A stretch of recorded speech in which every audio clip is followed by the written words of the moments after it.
চশমা পরে আপনার মুখে মিথ্যা খাপ খায় না মোদিজি। লড়াই করে স্বাধীনতা ছিনিয়ে নেওয়ার অধিকার আমাদের রক্তে মিশে আছে। আমাদের পূর্বপুরুষরা দেখিয়ে গেছেন কিভাবে অধিকার আদায় করতে হয়। উত্তরপ্রদেশ সহ বিভিন্ন বিজেপি শাসিত রাজ্যে যেভাবে মসজিদ মাদ্রাসাগুলোর উপর হামলা চলছে, নিষেধাজ্ঞা চলছে, কি ভেবেছেন? না, পারবেন না। আমরা ইনশাল্লাহ শেষ পর্যন্ত লড়াই করে যাব। কেন্দ্রীয় সরকারের একের পর এক পদক্ষেপ নেওয়া মুসলিমদের কোণঠাসা করে দেওয়ার জন্য বিজেপি শাসিত বিভিন্ন রাজ্যে এবং কেন্দ্রে মুসলমানদের স্বাধীন জীবনযাত্রায় হস্তক্ষেপ করার জন্য যে পদক্ষেপগুলো গ্রহণ করা হচ্ছে, হিংসার আগুন ছড়িয়ে দেওয়া হচ্ছে, তা এক সাধারণ ভারতীয় নাগরিক হিসাবে আমাকে আতঙ্কিত করছে।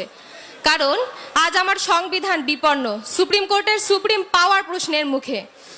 2019-এর তালাক বিল থেকে শুরু করে এনআরসি, সিএএ কার্যকর, অভিন্ন দেওয়ানি বিধি, এরপর ওয়াকফ বিল। কি ভেবেছেন এইভাবে জায়গা পাইনি কি হবে? বসতে দাও। এইভাবে শেষ করবেন? পারবেন না। আমাদের বুকে বুকে ঈমান আছে, আমাদের রক্তে আল্লাহর বাণী মিশে আছে। স্বাধীনতার 77 বছরে আর কোন ধর্মে কোন সরকার হস্তক্ষেপ করার সাহস দেখিয়েছে বলতে পারেন? আমাদের ওয়াকফের প্রক্রিয়া চলে শরীয়তের আইন মেনে। আপনারা এর কি জানেন যে এর উপর নিয়ন্ত্রণ কায়েম করবেন? কোন ধর্মের অভ্যন্তরীণ বিষয়ে হস্তক্ষেপ করার সাহস আপনাদেরকে কে দিয়েছে? গরিবের কল্যাণের অজুহাত দেখান, সরকারি সম্পত্তির বেসরকারি করে চলেন, লক্ষ লক্ষ টাকা, কোটি কোটি টাকা ঋণ নিয়ে পালিয়ে যাওয়া চোরদের আড়াল করেন। তখন কোথায় থাকে গরিবের চিন্তা? কোথায় থাকে গরিবের কল্যাণ?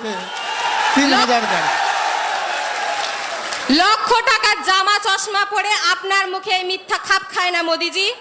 উত্তরপ্রদেশ সহ বিভিন্ন বিজেপি শাসিত রাজ্যে যেভাবে মসজিদ মাদ্রাসাগুলোর উপর হামলা চলছে, নিষেধাজ্ঞা চলছে, কি ভেবেছেন?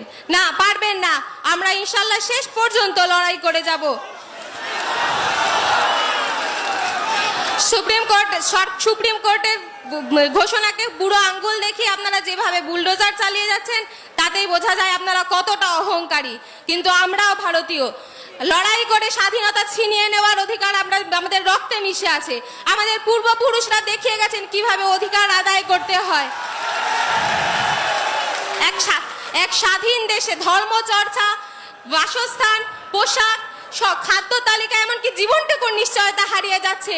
কিন্তু দুঃখের বিষয় হলো তারা আমাদের পরাধীন দেশের স্বাধীনতা আদায়ের জন্য লড়াই করেছেন, আর আমাদের লড়াই স্বাধীন দেশের মধ্যে সংবিধানের দেওয়া একটা অধিকার আদায়ের জন্য। তবে ভেবে রেখেন না, যা ইচ্ছা তাই করতে পারবেন। এই যে দীর্ঘশ্বাস